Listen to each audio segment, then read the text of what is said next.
Para começar agradecendo a Adriana, né, que nós nos conhecemos no Congresso de Mulheres lá em Arco Verde.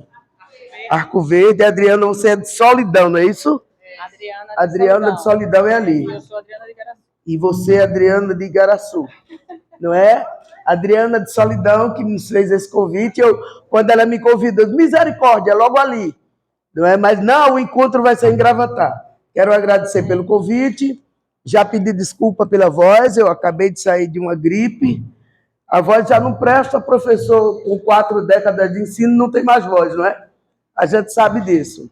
E eu gostaria de dizer que é um momento de muita alegria para todos nós. Minha fala será a última? Não, tem mais uma, não é? Quem vai falar é Dani? Vai coroar com chave de ouro. Bom, pessoal, diante do que nós ouvimos aqui e das palestrantes que passaram desde ontem por aqui, nomes de referência no campo das ciências políticas, da experiência. Se eu tirar esse negócio, vocês vão me ouvir de todo jeito, que eu falo bastante alto. Se sentir que está assim, dando microfonia, a gente tira, tá? Chega mais para cá, então. Porque aí a gente não precisa forçar muito a voz, que já está completamente desgastada. Bom, gente, se esse fosse um congresso de vereadores, precisaríamos de um auditório com quantos tamanhos a mais do que esse? Isso já está sendo trabalhado e debatido desde o começo de todas as falas. Eu não estava presente, mas sei que sim. Significa dizer que nós ainda precisamos nos esforçar muito para ocupar espaços que existem e que são nossos também por direito. Eu venho nessa história da construção política contando de ter sido a primeira prefeita negra do meu estado, do nosso estado, de Pernambuco. E isso não foi fácil. Eu quero aliar a minha carreira cheia de dificuldades à carreira das mulheres de um modo geral, a trajetória das mulheres no cenário político. A minha fala é uma fala informal, é uma fala da minha vivência política. Eu nunca fui vereadora e não é porque não tivesse vontade de ser, não é porque não achasse que a missão era nobre, tanto quanto a da executiva, mas é o fato de que eu nunca tive a oportunidade de ser. A primeira vez que eu me candidatei, já me candidatei na perspectiva do executivo. Não é isso? Em 1996. 96. E tive uma candidatura impugnada rapidinho, não é? Por uma besteira que não vale nem a pena contar aqui para a gente não gastar tempo. Tá? Eu era inocente politicamente, tinha assumido a Secretaria de Educação no meu município, não é? E veja como são as coisas. Perpétua estava falando aqui, e ela que é da área jurídica vai entender bem o que a gente vai dizer aqui. E, de repente, eu, como secretária de Educação, tenho aqui 2 vereadoras da minha cidade, Márcia, não é? E a vereadora Lau, todas 2 da área de saúde, não é? Temos 3 vereadoras no nosso município, pequenininho, 20 mil habitantes, Lagoa do Carro, 3 vereadoras, 2 na área de saúde, uma sem a formação específica, de nível médio, que agora se licenciou e vai assumir uma professora. Então, nós vamos continuar tendo 2 enfermeiras e uma professora para uma Câmara de 11 vereadores. Para a gente tem um significado muito importante isso. E naquela época, Perpétua, eu era secretária de Educação e tinha aquela história de fazer os certificados e deixar o espaço em branco para colocar data, não é? E quando eu saí do cargo, a gente tinha ministrado um curso de teatro e alguém, pura maldade, não é? Isso é comum acontecer, foi lá e preencheu a data posterior e alegou que eu não havia me desincompatibilizado do cargo e eu perdi a candidatura 30 dias antes da eleição. Que país é esse que um certificado de um curso de teatro vale mais do que uma portaria que me exonerava, uma portaria que nomeava meu sucessor, um afastamento do Estado, que eu sou da rede pública. Imagine para vocês terem uma ideia de como é que a gente enfrenta essa dificuldade. E aí, o que aconteceu foi eu perder a candidatura e substituir pelo meu irmão, acho que muitos conhecem, se não pessoalmente pelas redes sociais, o Manuel Botafogo, que é o prefeito de Carpina. A minha candidatura foi substituída pela dele, era o único irmão que eu tinha, de fato, filiado a um partido político, e era a vinculação do nome, não é? E dessa feita, meu irmão vai, graças a Deus, no 6º mandato de prefeito dessa candidatura minha, que foi arrancada, extirpada de última hora, exatamente pela pressão daqueles que não queriam ver mais uma mulher. Aliás, eu era a primeira mulher na época, né, a assumir um cargo executivo. E de lá para cá, os nossos homens lá na cidade, para quem eu sempre costumo dizer, na minha cidade eu tiro chapéu para os homens que eles resolveram escolher mulheres. Eu vou no 3º mandato. Então eu tenho que agradecer e tirar o chapéu para eles, né, o reconhecimento. E dada essa nossa vivência, eu queria trazer para vocês uma fala informal. Eu queria falar do que eu vejo como desafios das mulheres no legislativo, no executivo, da mulher na política de um modo geral. Primeira coisa que a gente enfrenta, e de maneira desleal, é a concorrência. Nós concorremos, enquanto vereadoras, num espaço onde o número de candidatos é muito grande e com uma desigualdade muito grande nas condições, não existe a equidade. Vejamos, a minha cidade pequenininha, nós tivemos, do nosso lado, 68 candidatos a vereadores. Do lado da oposição, outra grande quantidade, para 11 vagas. Então, a concorrência já é muito grande. Do outro lado, na política, duas coisas são preponderantes: tempo e dinheiro. Nenhum dos dois as mulheres têm. Nós somos quem temos menos tempo e menos dinheiro. Isso é uma grande verdade. A mulher na política, ela entra e ela não deixa de ser a mãe, a avó, a tia, a dona de casa, a cozinheira, a faxineira de sua própria casa. Ela não deixa de ser absolutamente nada. Ela é, de fato, múltipla para dar conta de tudo que é, de tudo que faz e daquilo que é lhe colocado como atribuições e responsabilidades. Então, o fator tempo, que precisa muito na política, ele para nós é sempre reduzido e escasso. O fator econômico também. Se vocês observarem, se nós perguntássemos aqui, não é? E não vamos perguntar porque não é necessário, nós temos uma diversidade muito grande do ponto de vista da formação. Mulheres advogadas, professoras, jornalistas, médicas e etc. e tal. E aquelas que são simplesmente a dona de casa, que resolveram, do ponto de vista da consciência política, dizer: eu também posso contribuir, eu também posso fazer algo, eu também posso debater. Com isso, me traz muito a atenção uma coisa, não é? Aquilo que a gente chama da busca da igualdade, da busca do espaço, da busca do poder, da busca do direito. Em cidade pequena, e a gente tem vereadora daqui de uma cidade do tamanho de Caruaru, Dani de uma capital de Pernambuco, e tantas outras de cidades grandes, e devemos ter aqui vereadoras de cidades pequenininhas, como é o caso da minha, Lagoa do Carro, com 20 mil habitantes. Diante disso, a gente começa a observar que, salvaguardar das proporções, os problemas são os mesmos, as dificuldades são as mesmas, o enfrentamento muitas vezes depende da conjuntura política e da cultura local, às vezes é mais acirrado, é menos acirrado em outro ponto. Mas esse fator faz com que a gente enfrente uma dificuldade muito grande. E essa questão que já foi debatida aqui, dos preconceitos, das discriminações e etc.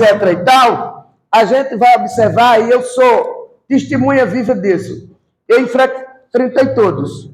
O fato de ser mulher, o fato de ser negra, o fato de ser pobre, o fato de ser evangélica, e como se não me bastasse me dizer que ela é viúva, não tem nenhum marido para ajudar. Então enfrentei todos. O que a gente precisa tomar como consciência política é que se nós queremos, nós podemos. A gente precisa alimentar isso em nós. Há uma expressão de Gilberto Gil, que eu acho muito interessante, que ele diz: o meu caminho pelo mundo eu mesmo traço. A Bahia já me deu régua e compasso. O meu caminho pelo mundo eu mesmo traço. E a gente, quando decidiu entrar na política, nós devemos tomar isso como mantra. Essa trajetória somos nós quem temos quem traçar. Se a gente não for, seremos todas sucumbidas. É preciso que quem vai garantir a nossa voz? Somos nós mesmas. Quem vai nos fortalecer de coragem? É esperar que outros venham derramar coragem sobre nós? A nossa vontade é o que nos move. O nosso dever, a vontade de fazer melhor. É isso que nos move. Outro ponto que eu queria trazer para vocês é que a trajetória política é uma semeadura. Atente para isso. É uma semeadura. Tira esse negócio daqui. Então veja, e que semeadura é essa que a gente podia dizer? Vamos pensar numa plantação e a gente semeia muitos grãos e a gente nunca colhe aquilo que a gente pensava de colher no grande terreno que semeamos. As intempéries da vida, elas trazem tantas sequelas que grãos muitas vezes não nascem, outros nascem, mas não prosperam, outros crescem, mas não dão frutos, e vai pensando aí.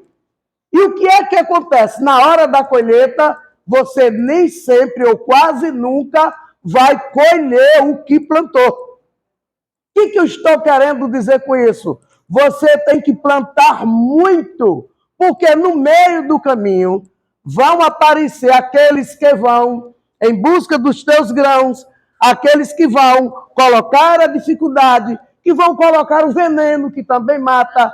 E o que é que nós queremos dizer com isso?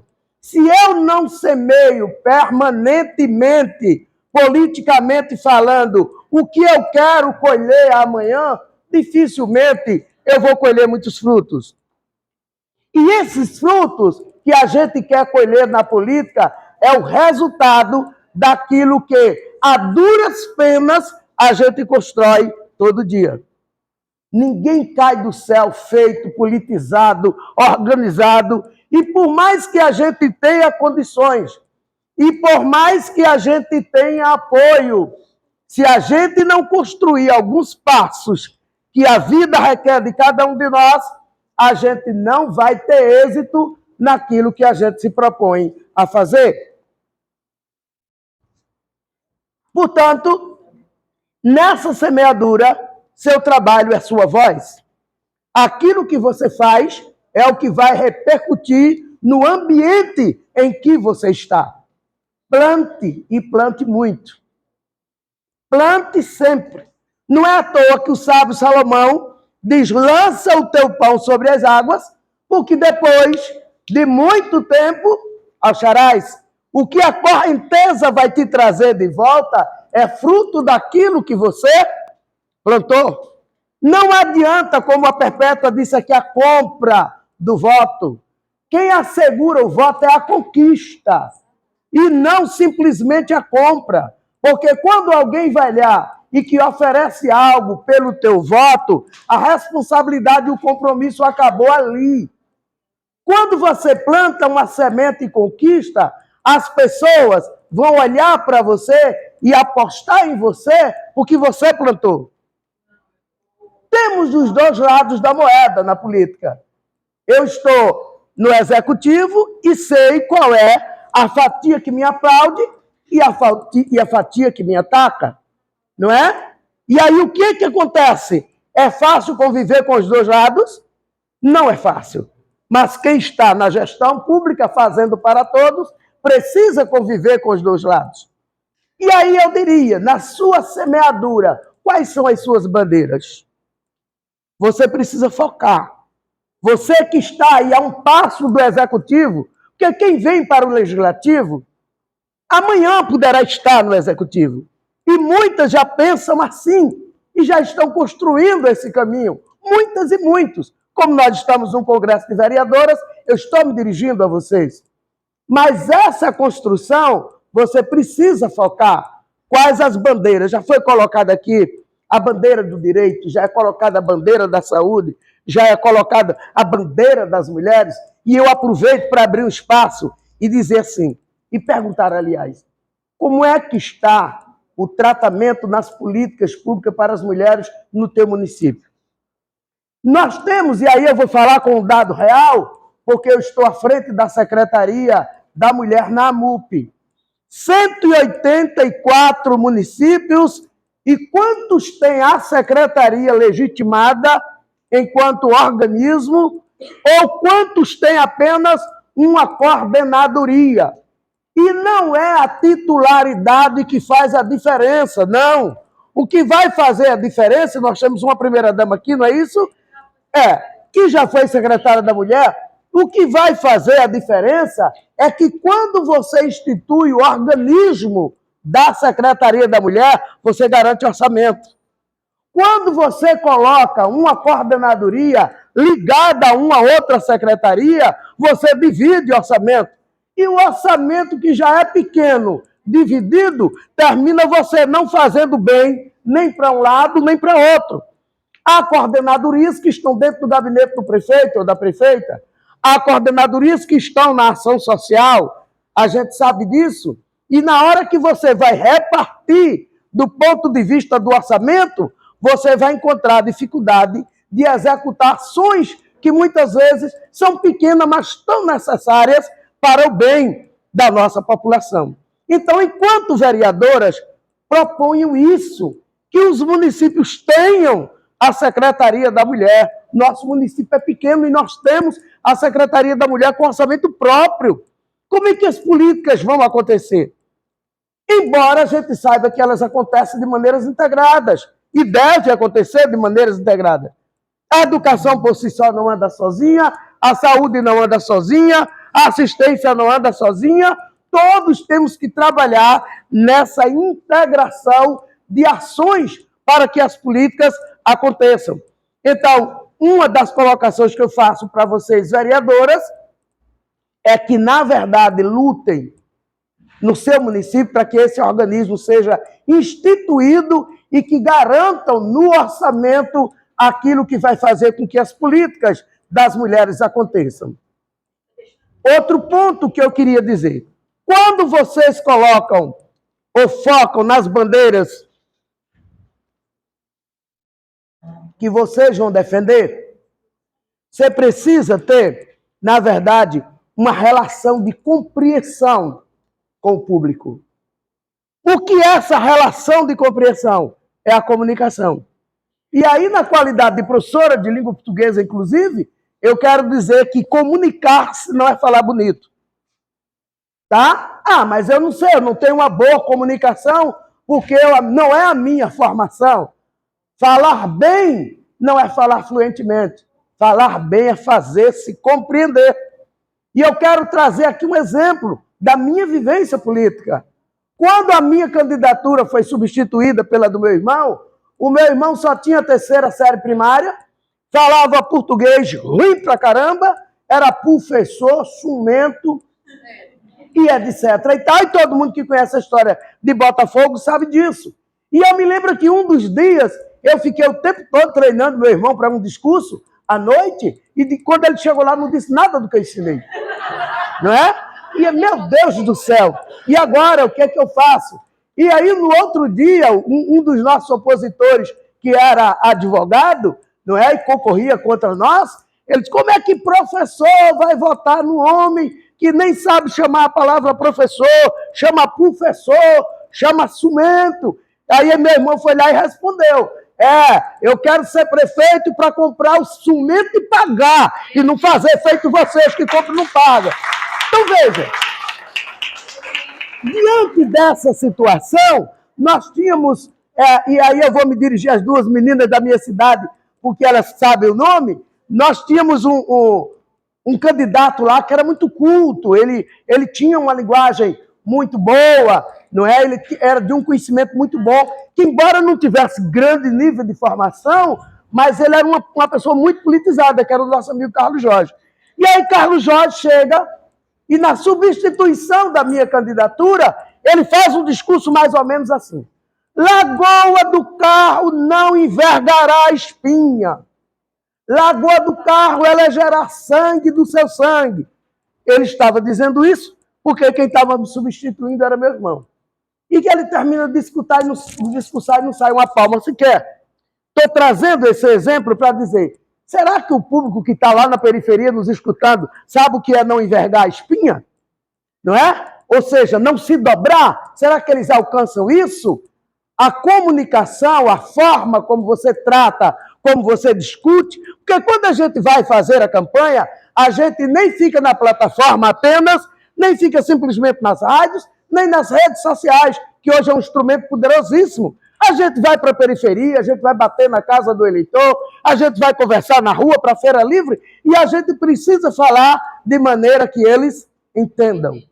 Então, a boa comunicação não é simplesmente dos instrumentos das mídias sociais que a gente pode usufruir hoje, mas a gente precisa, nessa relação, falar aquilo que ele possa entender. Então, tenham cuidado nessa questão da boa comunicação. Mantenham a valorização da história dos outros. Isso é muito importante para vocês, vereadoras. O que vocês fazem quando vocês querem valorizar a história dos outros? Vocês procuram homenagear, não é isso? Faz uma homenagem a alguém que tem uma história construída, comprovada, um trabalho, e essa homenagem pode ser com o título de cidadão, com o nome de um órgão público e etc. e tal. Porque, às vezes, a gente se preocupa muito em contar a nossa história e a gente não valoriza a história dos outros. Então, essa relação, tudo isso eu vou chegar para lá na frente, dizer que isso resume numa palavra chamada empatia. Essa relação de conhecer bem a história do outro e valorizar e descobrir o valor dos outros vai fortalecer a sua. Um outro ponto que eu queria colocar bem para vocês, e aí eu vou falar como executivo, e não me levem a mal, mas é uma instrução necessária. Não se preocupe com a grande quantidade de pedidos que você vai fazer. Foque naquilo que vai trazer o melhor resultado para a sua comunidade. Porque se você colocar 30 requerimentos e for atendido 2 pontos serão observados para o bom entendedor. Ou a sua relação com o executivo não é boa e ele não quis lhe atender, tá certo? Você não tem a devida credibilidade, ou pode cair na cabeça do eleitor aquela questão de você pede e nunca é resolvido. É melhor você focar naquilo que é mais necessário para a sua região, para o seu bairro, para a sua cidade, e aí você vai construir a política da boa vizinhança com o seu prefeito, com a sua prefeita, para fazer executar. Porque o pedido do requerimento não dá voto.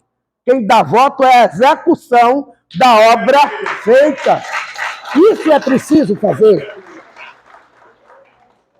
Eu posso ter uma enxurrada de pedidos e nenhum realizado.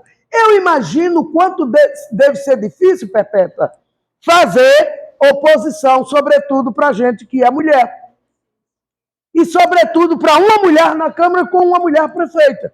Eu imagino como é difícil ter uma relação dessa. E temos que brigar para ter unanimidade? Não tem como. Não tem como. As divergências, elas acontecem.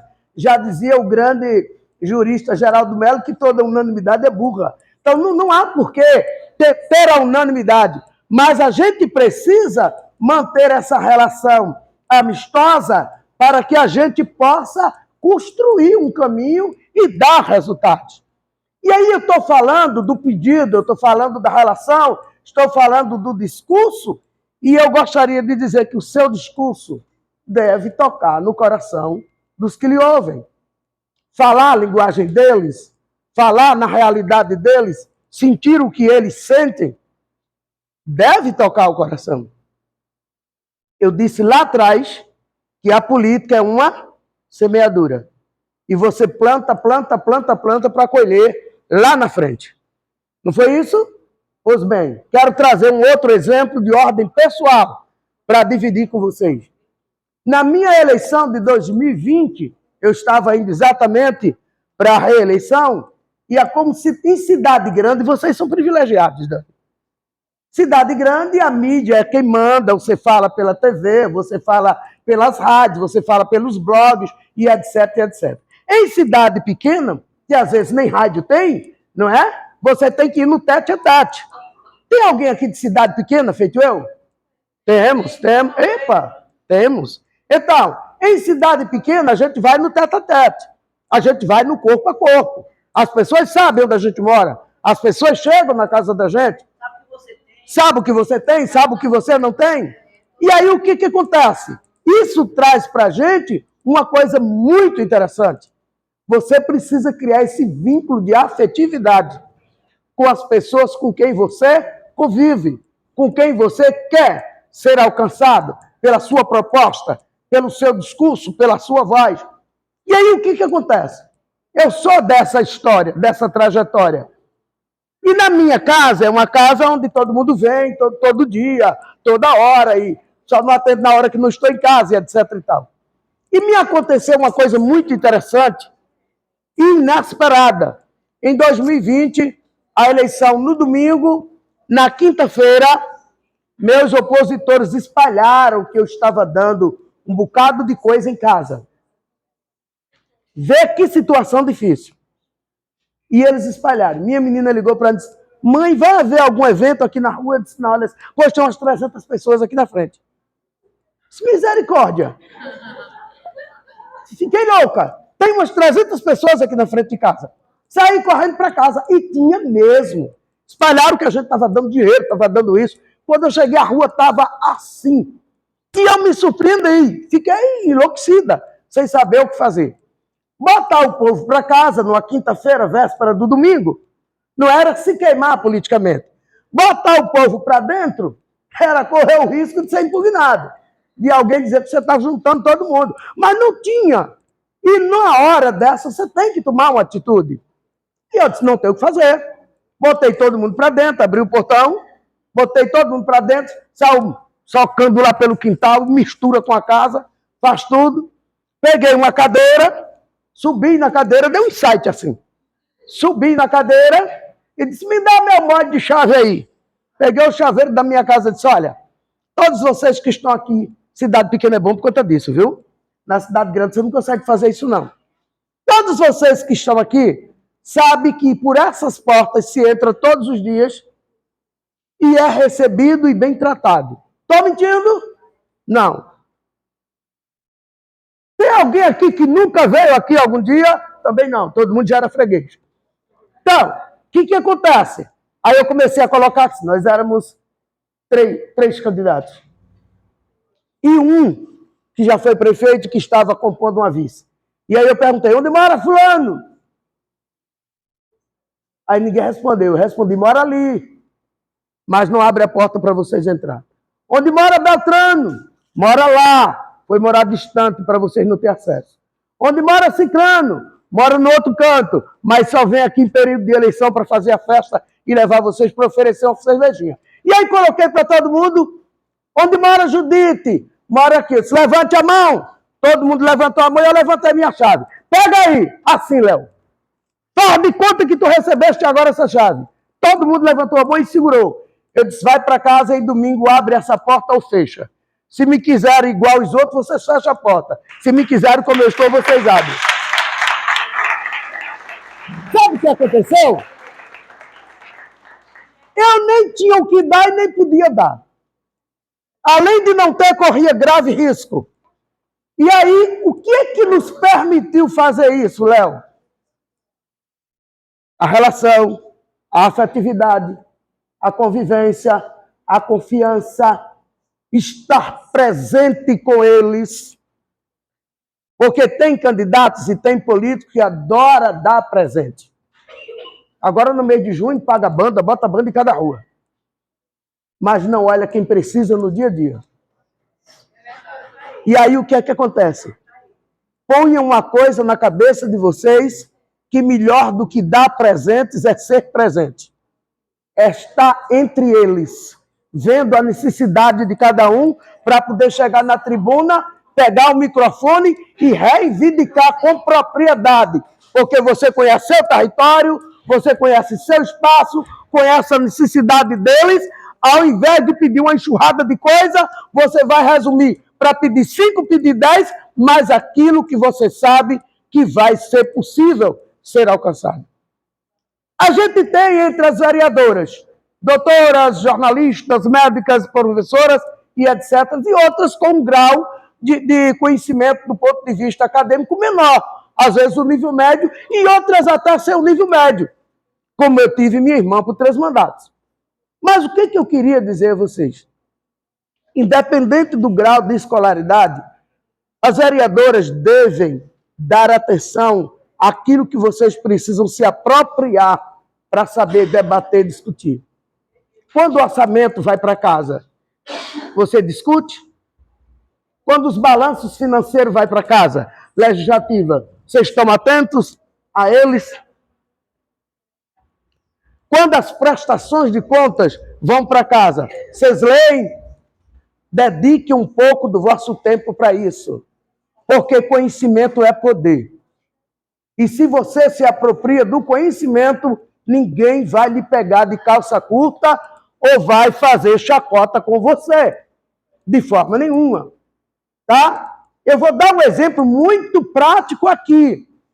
E vou falar, e a coisa melhor do mundo eu estou falando onde tem vereadora da minha cidade, porque não dá para mentir. Toda ausência é atrevida, mas com 2 testemunhas ocular e vereadora aí de 5 mandatos, como eu tenho a vereadora lá, não dá para enrolar. Então, veja, outro dia veicularam na nossa cidade que nós tínhamos recebido os recursos do Fundeb, tinha gasto e não tinha dado para ninguém.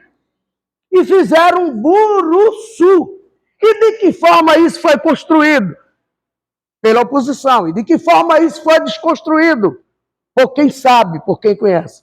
Então, quais foram os argumentos de quem estava lá na nossa bancada para nos defender? Como é que você pode dizer que o recurso entrou? Então você não lê os balanços financeiros que vêm para essa casa? Então você não vê as previsões orçamentárias que estão aqui prescritas? De que forma? Então você não acessa o portal da transparência? Então a gente desconstrói as mentiras apresentando a verdade, mas o vereador e a vereadora só terá condição de, com voz altiva,